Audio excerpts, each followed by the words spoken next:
Thomas and the treasure chest. Brendam Docks is a very busy place. Engines bring freight trucks. Cranes unload cargo. And the ships at the quay bring visitors. One day, Thomas the Tank Engine was very excited. He was to pick up a special visitor, the Admiral. The Admiral was to open the new Maritime Museum. Salty was excited too. At the Maritime Museum, when the Admiral will open it, he will tell a tale of the pirate treasure. James and Emily were not impressed. They thought it was all a bunch of crap. Please tell us the clues, puffed Thomas.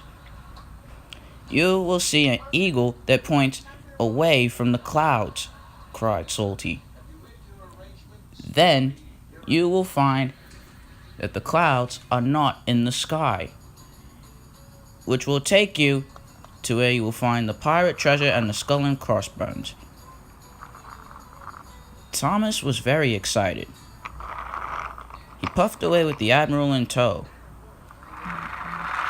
James and Emily were not pleased. They thought it was all a bunch of silliness and garbage, and they puffed off to pick up their specials. Thomas arrived at a fork in the tracks. One way led away from the Maritime Museum, and the other went straight there. Thomas made a decision. I'll try to find the treasure, he said. So, Thomas puffed away from the Maritime Museum.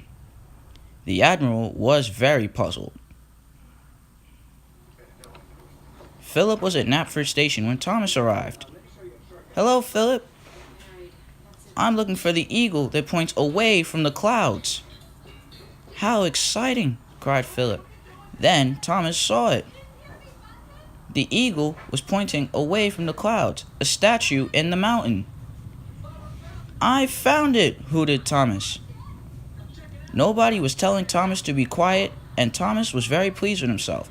But then Bulgy and Bertie the bus spoke up. This is silly, said Bertie.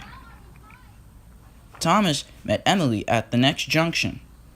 Hello, slow coach, cried Emily. I'm not being a slow coach, puffed Thomas. If you're not being such a slow coach, I'll race you to the next signal box. You're on, puffed Thomas. The signal dropped. Emily wheezed away. Goodbye. Thomas followed after her. At the next signal box, Thomas raced ahead of Emily. Emily was very surprised.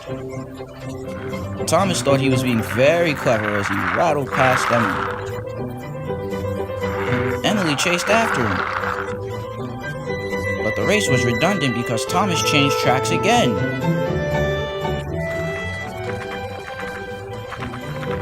I must find the pirate treasure, he thought to himself.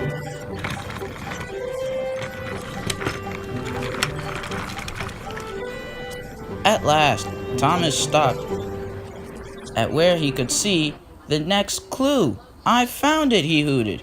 The clouds were not in the sky, but a reflection in the water. James puffed up. Hello, Thomas. What are you doing? Look, I found the next clue, he said. Stuff and nonsense, puffed James. I told you, Salty's story is a load of crap. Leave it alone.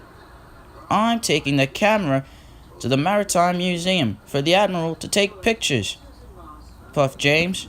Now that's being useful. Thomas didn't care. Then Harold touched down just next to him.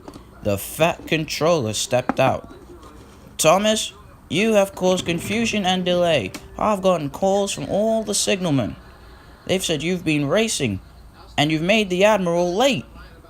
Sorry, puffed Thomas. Harold will take the Admiral to the Maritime Museum instead of you. Harold's blades whirled around, and he buzzed away. Thomas was upset. He puffed sadly back to Tidmouth. The engines were talking about Thomas's silliness. Oh, I thought he was a slow coach, said Emily.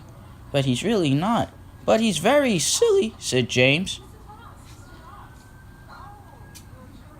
He was looking for clouds not in the sky when I met up with him.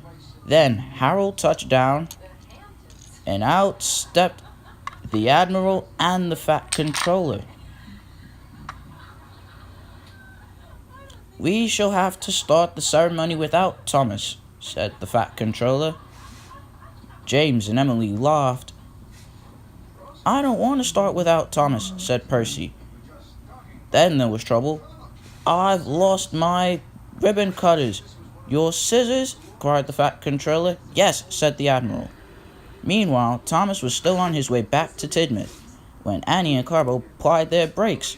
"What's wrong?" cried Thomas. "The Admiral's scissors," cried Annie. "They're in my coach." "Oh no," puffed Thomas. "The ceremony cannot start. We have to take it back to the Admiral." So Thomas puffed back to the junction to change tracks, and he puffed quickly away to the Maritime Museum. "I still propose I'll go and get Thomas," said Emily. "That won't be necessary," said Gordon, as Thomas puffed in. "I've got your scissors," he whistled. The Admiral was so pleased, he went to go open the coach himself. He took out the scissors, and he quickly began cutting the ribbon. "Look," cried Thomas, "the skull and crossbones." The Admiral was so excited he dug for it himself. James and Emily started to tell Thomas to stop, but nobody else told him to. The Fat Controller was pleased. "Well done, Thomas," he whistled. "I was right to believe in Salty's story," puffed Thomas.